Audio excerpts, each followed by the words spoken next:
A gente vai receber agora o Carlos Mink, que é deputado estadual pelo PSB do Rio e que também foi ministro do governo Lula, ministro do Meio Ambiente. Seja muito bem-vindo, deputado, ao ICL Notícias. Bom dia.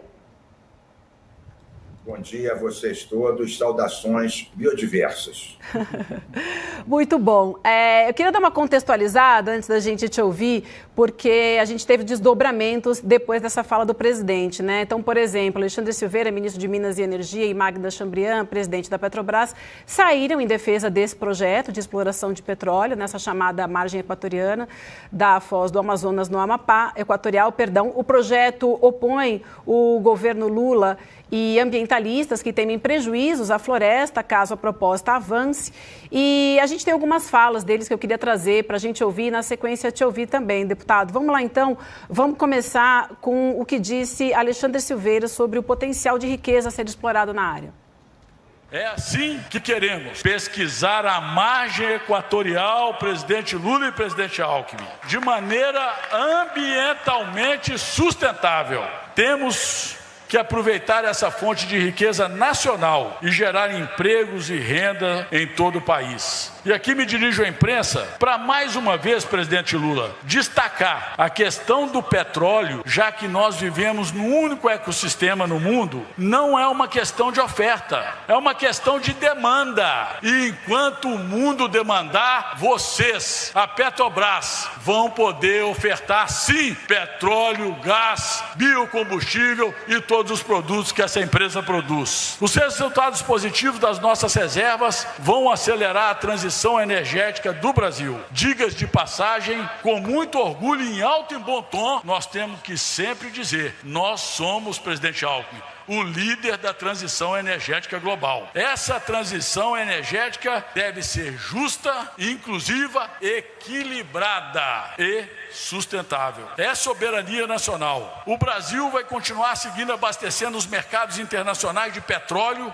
enquanto houver demanda. Essa reserva, talvez maior que a do pré-sal, já está mudando, Rui, a realidade dos nossos vizinhos. O PIB da Guiana cresceu 50% no último ano. O Brasil merece, em especial, nossos irmãos nortistas e nordestinos, viver essa realidade. É a arrecadação de mais de R$1 trilhão que precisa ser destinada para saúde e educação. Não podemos aceitar mais de 350 bilhões em investimentos parados. A Petrobras já entregou os estudos complementares ao IBAMA e chegou a hora, ministro Rui, de virar essa chave. Bom, deputado, tem uma outra fala da presidente da Petrobras que eu vou deixar para trazer daqui a pouquinho, porque de cara eu preciso lhe perguntar. O que o senhor acha dessa fala? O senhor concorda com o que disse Alexandre Silveira, ministro de Minas e Energias, em relação a esse tema? Eu não concordo. Deixa eu primeiro esclarecer uma coisa. Eu fiz as 6 campanhas do Lula, as 3 que ele ganhou e as 3 que ele perdeu. E fui 2 anos ministro dele. Estou acostumado com pressão e contrapressão. Todos os debates importantes da sociedade sobre justiça social, meio ambiente, essas lutas se travam dentro dos governos.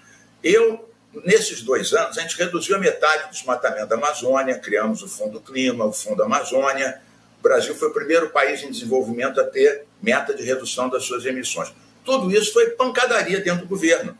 Toda semana eu brigava com 3 ministros. O Lobão de Minas e Energia queria fazer térmica em tudo que é lado, né? O ministro dos Transportes, Nascimento, queria atravessar a Amazônia e asfaltar todas as estradas. E o ministro Stefanes da Agricultura queria acabar com o Código Florestal. Então, eu estou acostumado com isso, isso é normal.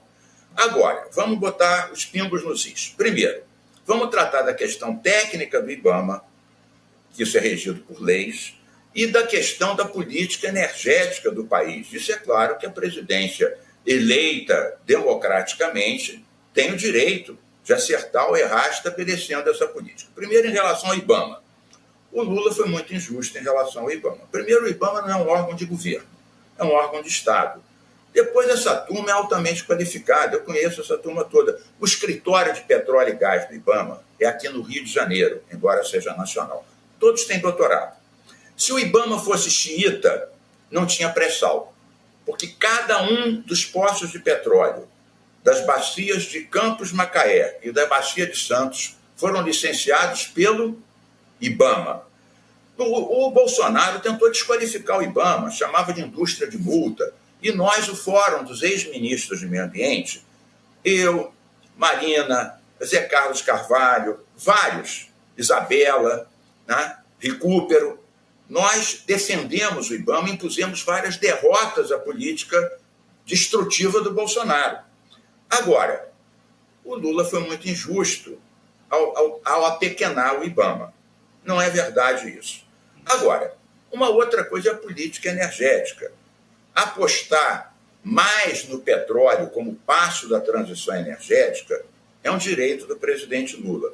Eu desconcordo, porque acho que a Petrobras fala muito disso, mas eu fui analisar as contas da Petrobras, 92% de todo o investimento é fóssil, petróleo e gás. O Lula é insensível a isso? Não. O Lula vetou os penduricalhos na lei das eólicas offshore, né, e o Congresso está tentando derrubar. Entre esses penduricalhos que iam, aumentar 30% a conta de luz durante 20 anos, está aqui, vou ler aqui para não errar, 1 bilhão e 155 bilhões é contratação de térmicas a gás. 92 bilhões prorrogação da contratação de térmicas a carvão. Isso o Congresso aprovou e o Lula vetou corretamente. Então, a gente também tem que mostrar os méritos do Lula enfrentando essa situação. Mas eu vou falar mais adiante por que a transição energética para sair do petróleo não pode ser com mais petróleo. Agora, deputado, né? Aliás, a Natália Pasternak, deputado, posso... ela falou... Oi, diga lá. Eu quero entrar nisso. Eu vou lhe fazer uma pergunta para dar o gancho para falar justamente sobre isso. Na semana passada, na quinta-feira, nós recebemos aqui o Jean Paul Prats, ex-presidente da Petrobras. Ele trouxe algumas informações muito importantes que eu particularmente não sabia e iluminou muito a questão, e eu quero colocar essas informações para a gente debater em relação a justamente essa transição energética. Ponto 1. Segundo Jean Paul Prats, nós vamos começar a ver no Brasil, nos próximos anos, uma decadência da produção de petróleo dos poços do pré-sal.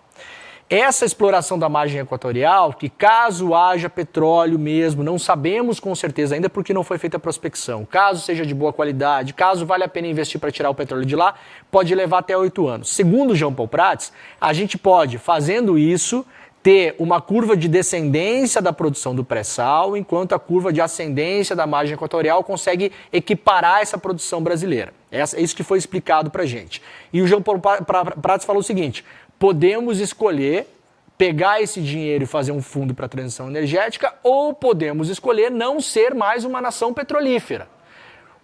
Na sua visão, com a experiência que o senhor tem de ministro do meio ambiente, o Brasil pode, 2025, para pensar para daqui a 30 anos, parar de explorar novas jazidas de petróleo e escolher não ser uma nação petrolífera, tomar esse caminho? É um caminho que a gente pode fazer em termos de PIB, de capacidade energética, da gente também poder controlar o petróleo dentro do Brasil.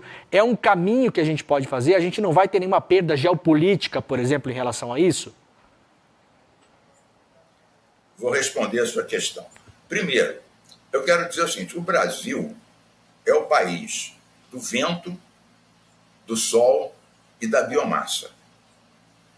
E da energia dos rios, a hidrelétrica.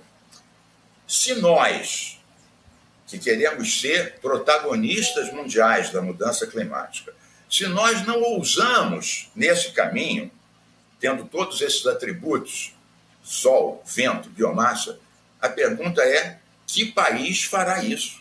Que país fará isso? O Rio de Janeiro ontem chegou aos 44 graus, entrou no alerta 4, várias escolas pararam, né? Então, a questão não é só o que a gente ganha por um lado e perde por outro. O Fórum dos Ex-Ministros, a gente tentava convencer o agronegócio que o desmatamento diminuía a chuva e tirava água da agricultura. Alguns deles, o setor mais avançado que exporta, começaram a apoiar medidas sustentáveis. Eu sou daqueles ambientalistas que sou contra tratar o agronegócio como se fosse uma coisa só. Não é. Mas eu vou agora entrar no eixo da sua questão.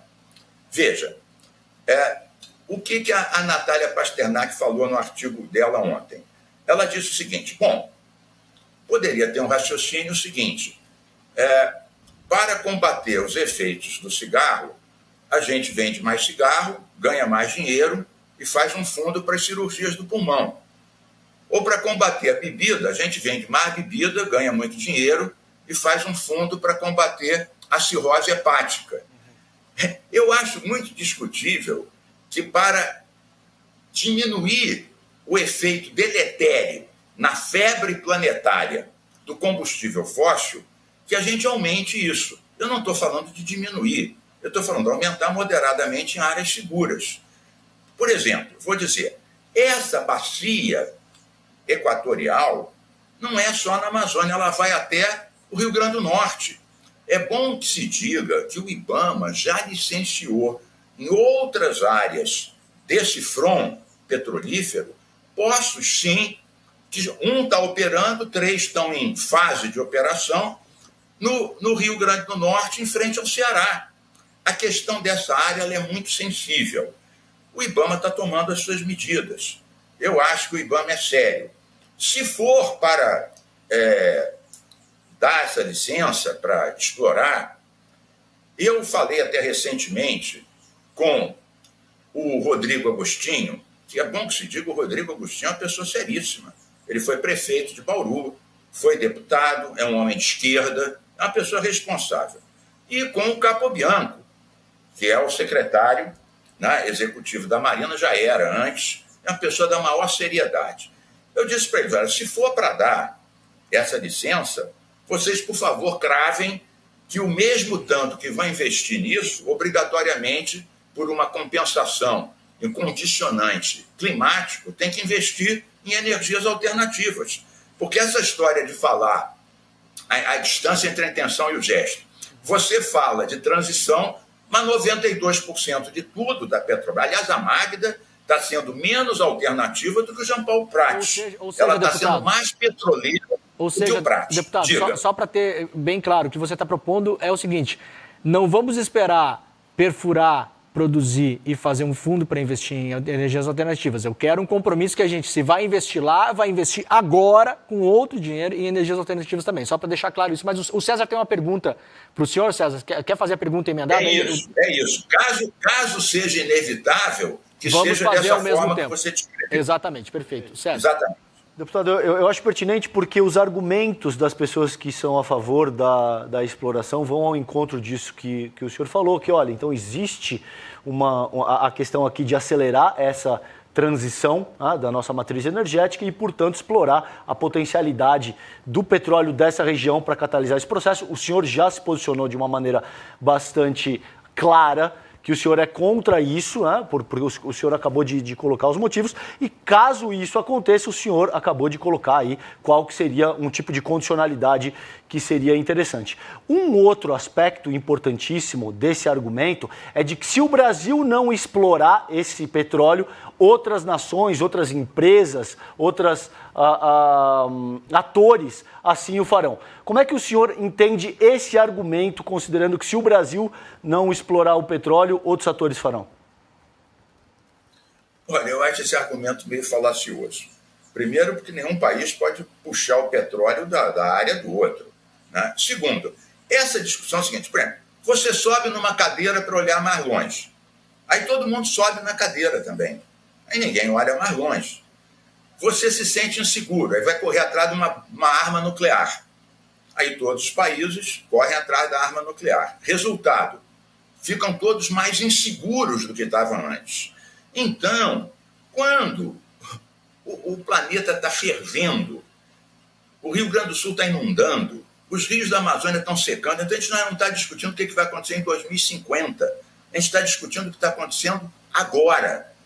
Então, um país que quer ter o protagonismo, querer explorar mais em áreas sensíveis da Amazônia, eu acho realmente discutível. Eu concordo que não é o IBAMA que vai definir a política energética, é o governo.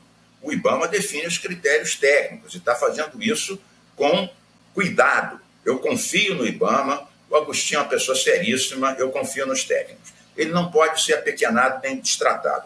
Quem fazia isso era o Bolsonaro. Vamos lembrar desse assunto. Agora, A questão do petróleo. Eu não sou contra, por exemplo, esse lugar que eu disse, em frente do Rio Grande do Norte, do Ceará, que é a mesma área, só que são as bacias Potiguar, está explorando petróleo. Você viu algum ambientalista discutir contra a exploração do petróleo que o IBAMA licenciou na bacia Potiguar? Eu não vi nenhum. Último ponto. Eu quero dizer o seguinte, o Lula é uma pessoa sensível.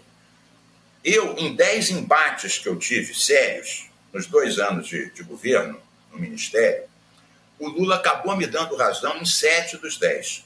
Inclusive, impedir a cana-de-açúcar chegar no Pantanal, a lei de crimes ambientais e a lei do clima. Quando a gente começou a defender que o Brasil reduzisse as emissões e fizesse essa lei, todos os ministérios eram contra. Só o meio ambiente que era a favor. A gente foi convencendo um por um, Ciência e Tecnologia, Embrapa, Dilma, e por fim o Lula assinou. Quando a gente saiu da Conferência de Copenhague de 2009, o Lula foi aclamado. Por quê? Tinha um Fome Zero, tinha um Fundo Amazônia, a gente reduziu a metade do desmatamento e fomos o primeiro país em desenvolvimento. O Lula saiu aclamado. Ele me abraçou e falou, Menck, essa história foi muito boa. Essa foi muito boa. Claro, deu certo. Fomos aclamados. Então, o Lula, ele está com a Marina debaixo do braço, ganhando espaço, combatendo o negacionismo do Bolsonaro e agora do Trump, mas ele tem também que ajustar algumas coisas. Não é fácil isso. Eu estou acostumado a convencer o Lula, mas você tem que ter muito argumento. Por exemplo, eu vou encerrar com isso. Para convencer o Lula de não licenciar o que o Stefanes queria, os governadores do Mato Grosso queriam, levar a cana para o Planalto Pantaneiro, eu primeiro convenci a única produtora de açúcar e álcool, lá de São Paulo, de outras áreas. Eu falei, olha, álcool no Pantanal vai contaminar. Vai ser um argumento para os países que usam o protecionismo para impor uma barreira, vão estigmatizar todo o etanol brasileiro. E a Embrapa me deu um dado, dos 200 milhões de hectares de pastos abandonados, metade poderia ser otimamente usado para a produção da cana, agronomicamente favorável.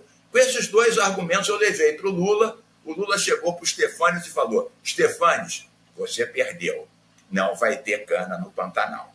Então tem que ter argumento. O Lula é sensível, mas tem que botar o dado em cima da mesa. Muito bem, a gente agradece demais, deputado, a sua participação, sempre muito bom recebê-lo aqui no N1. Esse é um tema importante e a gente vai seguir tratando desse tema. A gente aguarda a sua nova participação aqui com a gente. Então, obrigado, bom dia.